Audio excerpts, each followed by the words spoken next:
Hello everyone and welcome back to another video on chasing the illusion. My name is Chase and on this channel we discuss the art of deception, and whether that be teaching tricks or just talking about magic in general. And in today's video we're going to be exploring the psychology of magic tricks. We'll look at how magic works and examine techniques and psychological principles that make magic tricks so compelling. We'll also cover some concepts like misdirection, sleight of hand and cognitive bias, things that all magicians like me use.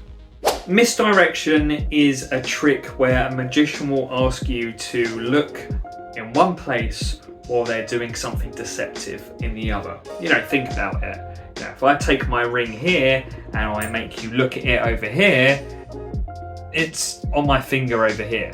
I'm making you look here when in reality it's already where I want it to be.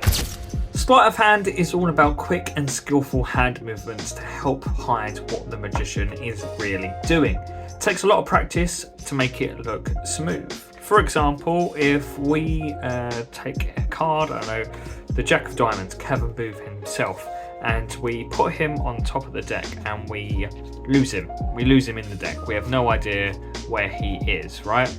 I can shuffle the cards up. If I want to, we can cut the cards as many times as we like. We can even give it a nice normal shuffle like this. A couple more cuts here and here. Do it again if you want to, and you can take a couple from the top, cut it some more. At the end of the day, I'm always keeping track of where that card is. It's still here, and you can maneuver it any which way you want. Other techniques can include things like illusions, forces, or gimmicks. Illusions are big tricks. Think about something like making someone disappear.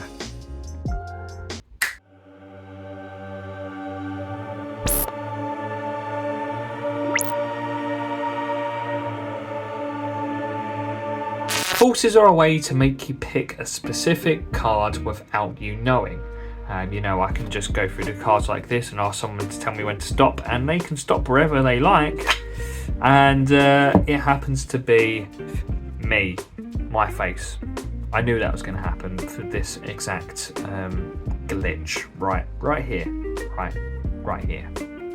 Gimmicks are like special props. They could be cards, they could be pens, they could even be something like a napkin.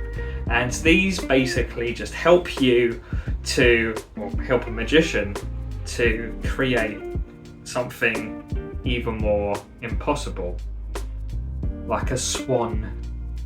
Us magicians know that you can't focus on a lot of things, especially when you're told to focus on one thing. So we will use that as a distraction. For example, the ring trick that I did earlier, I told you to look at one place while my hand was fiddling around and putting this ring onto my finger. A good example of this is the monkey business video by Simmons. I will leave the link to the video in the description for you to check it out and see if it works on you.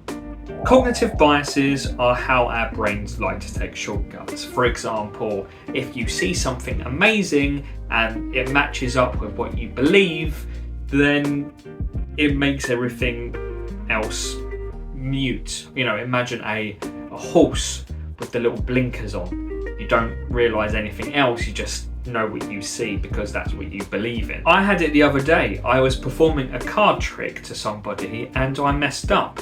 I clearly flashed what I was going to do, but how it ends is quite incredible if I do say so myself. And then when I asked them, we was discussing magic afterwards, and I asked them, did you see the flash or did you see me mess up earlier? And they were like, no idea. And don't get me wrong, they've got nothing to do with magic. They don't understand how it works and things like that. But where he was standing, and I thought it was a clear flash, and maybe it was, just my misdirection and my crowd management at work, but I've no idea how he didn't see it unless it was cognitive bias.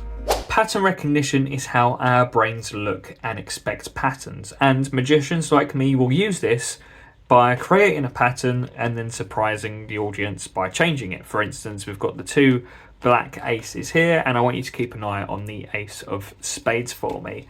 If I turn it over once, I turn it over twice. Is it on top or the bottom? Of course, it's on top. You know, it's obvious. Of course, it's on top. Let's go again. Ready? I'll turn it over once, turn it over twice. Is it on top or the bottom? Of course, it's on top. But you know, if we do it one more time, turn it over once, turn it over twice, and this time I'm going to turn it over a 3rd time. Now, it has been on top this whole time, and you know it's a magic trick, so you're going to expect it to be on top, even though you think patternly it should be on the bottom. But this is all about pattern recognition. So let's change it up by getting the 2 jokers. Boom! Magic. You're welcome. People love magic tricks because they're fun and exciting. The surprise of seeing something amazing happen can make anyone just feel like a child again. And if you're a child, it could make you open your eyes to what possibilities are in the world. But as an adult, being fooled is weirdly an enjoyable experience. And it opens up a lot of the questions as an adult to asking why or how things are made. And magic tricks are made with a mixture of things. It can be gimmicks, sleight of hand, forces, psychological tricks.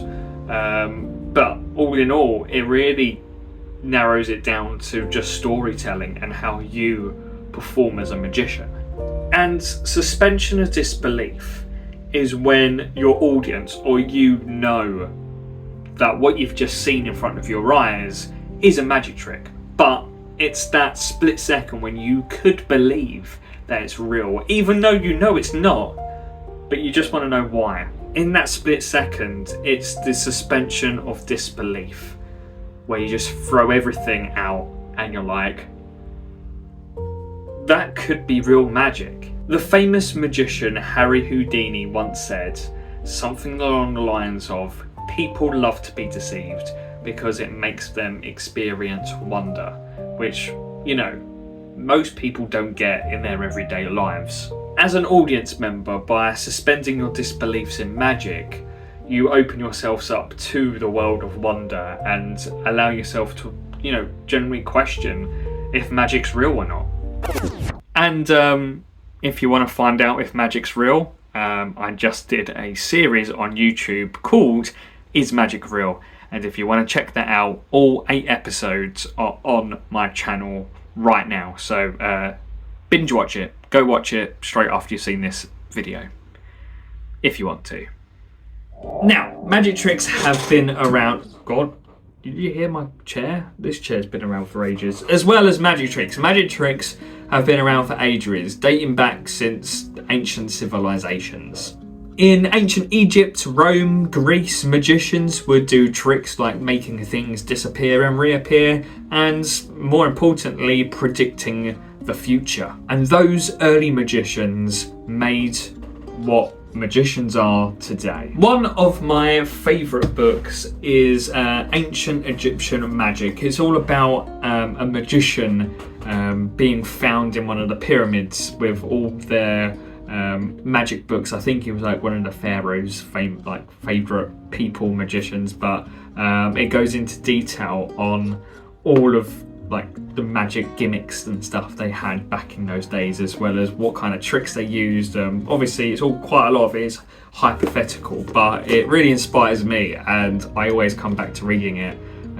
Not for magic trick ideas, trust me, I've got loads of other magic books, but this just inspires me to be like, look man, magic's been around for so long and now it's up to me and magicians nowadays to keep magic alive and make sure it doesn't die, and make it modern as we can. And people like Penn and Teller, Darren Brown, they're constantly trying to make magic modern and trying to make it as accessible to everyone else. You know, everything's on YouTube, everything's on TikTok, everything's on Instagram nowadays.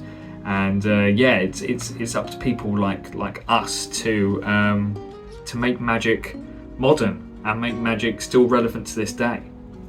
I've also done videos on the history of Penn and Teller and Derren Brown, so yeah, check that out. It's all on my channel. I want to do like a series on like all different magicians, so if you've got any other magicians you want me to do the history on, just let me know and I'll add it to the list. So in this video we discussed the psychology of magic tricks, how magicians use sleight of hand and psychological forces, and along with other things like gimmicks and just where magic originally came from. As previously said, I've just brought out a series called Is Magic Real? If you want to know the answer of if magic is real or not. I've just dropped some merch as well, exclusive to Is Magic Real Series 1, if I get another series. Series 1 2024.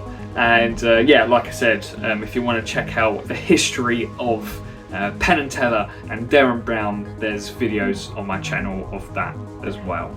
Subscribe to the channel if you enjoyed it and you want to see other videos like tutorials or me discussing magic in general. In a couple of weeks I will be announcing my next project. It's a book. I've been writing a book for a couple of months, maybe even a year now, and it's about to be announced and it's about to go on sale. So I'm so excited. I'm so excited! You can join the Chase to membership, which is my Patreon, for updates on my book or just updates in general, behind the scenes stuff, discounts and everything I'm bringing out and stuff I've already brought out. Yeah, it's a fun time over there, so if you want to get a bit more of me, haha, that's where you join. But again, if you don't want to go for a paywall, just check me out on my socials, like on Instagram and TikTok. But that is the end of the video. Hope you enjoyed it, and I shall see you in the next one. Goodbye.